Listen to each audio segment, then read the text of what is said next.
प्यारे छात्रों, सुप्रभात। आज हम लोग इस वीडियो के माध्यम से चोलों के अस्थायी प्रशासन पर चर्चा करेंगे। हम जानते हैं कि चोलों का जो अस्थायी चोल प्रशासन के अंतर्गत जो उसका अस्थायी प्रशासन था, वह चोल प्रशासन की एक उल्लेखनीय विशेषता थी। इसके बारे में जानकारी हमको उत्तरमेरू अभिलेख से प्राप्त होता है, जो परांतक प्रथम का अभिलेख है। हम पहले भी चर्चा किए थे कि चोल प्रशासन में एक केंद्रीकृत राजतंत्रात्मक व्यवस्था होने के साथ साथ ग्राम स्तर पर पूर्ण रूप से स्वतंत्रता दी गई थी। ग्राम स्तर पर जो कार्य होता था वह पूर्ण रूप से वहाँ के समितियों के द्वारा किया जाता था, जिसमें केंद्रीय प्रशासन का अथवा राजा का कोई हस्तक्षेप नहीं होता था। और इसीलिए इस विशेषता के कारण चोल प्रशासन जो है अन्य राजवंशों के प्रशासनिक व्यवस्था से अलग हो जाता है। और इसकी उल्लेखनीय विशेषता इसका स्थानीय प्रशासन ही है। अगर हम देखें तो चोल का जो स्थानीय प्रशासन है उसमें हमको दो तरह के गांव दिखाई देते हैं। एक गांव तो वह है जो सामान्य गांव है, और एक वो गांव है जो ब्राह्मणों को दान दी गई है, जिसे हम ब्रह्मादेय कहते हैं।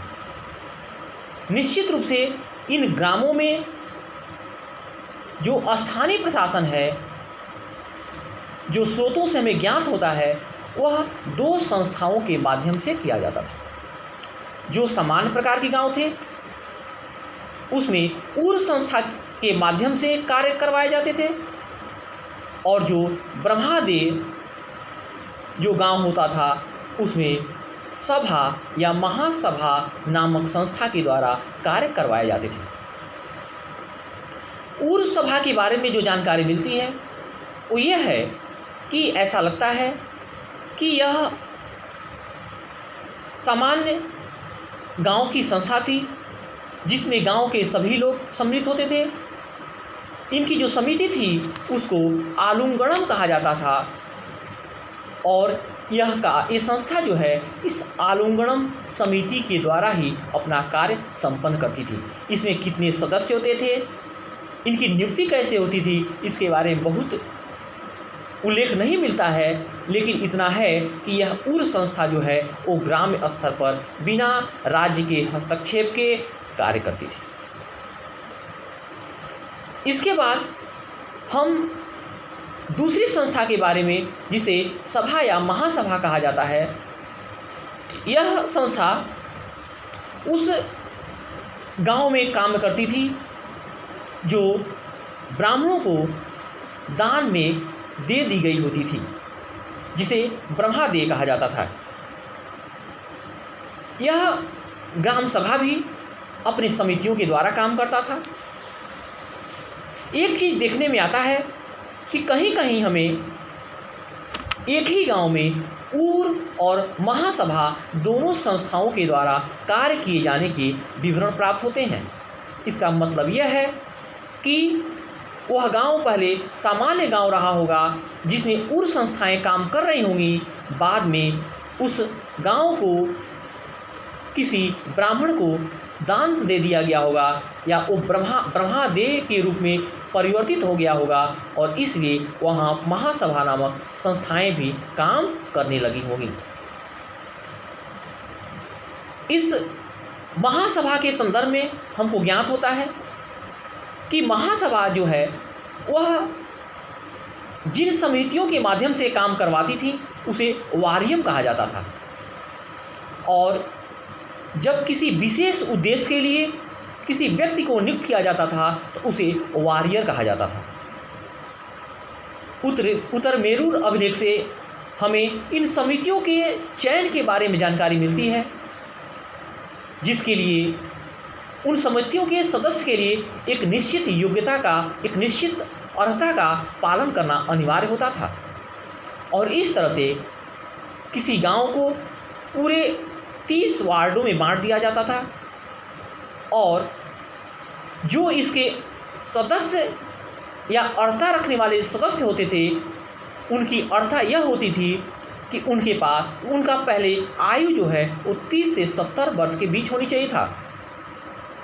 वह नेक इंसान होना चाहिए था, वह दुराचारी नहीं होना चाहिए था, वह करप्ट नहीं होना चाहिए था, उसका निजी आवास होना चाहिए था, उसके पास कम से कम 1/4 वेली मतलब लगभग 1.5 एकड़ ज़मीन होने चाहिए था और साथ ही साथ वह वेद का ज्ञाता हो और उसका भाष्य का ज्ञाता हो। इतनी अर्हताएँ उस सदस्य निर्वाचित होने के लिए रखनी पड़ती थी। इसके बाद से जो और सदस्य होते थे उनका नाम लिख करके एक जगह रख दिया जाता था और उस में से एक निर्बोध बालक को लॉटरी के माध्यम से किसी एक लिखे हुए नाम को निकालने के लिए कहा जाता था और जिसका नाम निकल जाता था वह सदस्य के रूप में चयनित हो जाता था। एक और विशेष महत्वपूर्ण बात यह मिलती है कि ये जो सदस्य होते थे इनका कार्यकाल 360 दिन होता था, ये अवैतनिक होते थे। साथ ही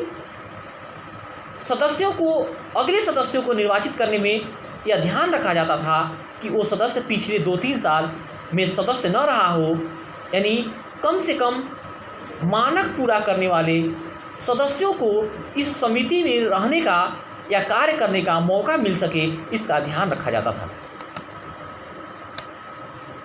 ये जो समितियां होती थी ये विभिन्न प्रकार की समितियां होती थी, जैसे तोटवारियम क्या है जिसको उद्यान समिति होती थी, ऐसे ही पोलवारियम जो स्वर्ण समिति है, एरीवारियम जिसे तालाब समिति होती थी और संवत्सर वारियम जो एक वार्षिक समिति होती थी और यह वार्षिक समिति जो है पूरे समितियों का देख रेख करती थी। इस तरह से विभिन्न जो जनहित के जो कार्य होते थे उन कार्यों से संबंधित अलग अलग कार्यों को लेकर के समितियां बनाई जाती थी। इसमें किसी में 12 सदस्य होते थे, किसी में 6 सदस्य होते थे, उसमें उन समितियों में सदस्यों को रखा जाता था। ऐसे ही एक उदासीन वारियम के बारे में भी चर्चा मिलता है जो विदेशी या सन्यासी लोगों की देखरेख करती थी। ऐसे विभिन्न समितियां होती थी जिनके माध्यम से महासभा जो है अपने कार्यों का निर्वहन करता था। सबसे महत्वपूर्ण बात यह है कि ग्राम्य स्तर पर जो कार्य होते थे उसमें राज्य के सारे अधिकार प्राप्त थे, किसी प्रकार का हस्तक्षेप नहीं था, अर्थात ये समितियां जो है वो अपने अनुसार कर लगा सकती थी, कर वसूल सकती थी, केंद्रीय कोष में जमा कर सकती थी, मंदिर बनवा सकती थी, स्कूल बनवा सकती थी, यानी ग्राम स्तर पर जो भी जनोपयोगी कार्य थे उसमें निर्णय लेने के लिए वो स्वतंत्र थी। ये बैंक का काम करती थी।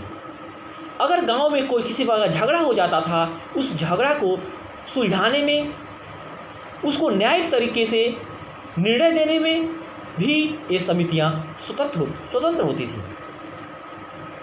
इस प्रकार हम देखते हैं कि चोल प्रशासन के अंतर्गत उनका जो स्थानीय प्रशासन था वो निश्चित रूप से एक अलग विशेषता थी, वो अलग रूप में दिखाई देता है, जो एक राजतंत्रात्मक शासन व्यवस्था के अंतर्गत भी स्वतंत्र रूप से कार्य करने के लिए स्वतंत्र है और इस प्रकार एक यह स्वायत्तशासी संस्था के रूप में दिखाई देता है जिसमें राजा का कोई हस्तक्षेप नहीं है।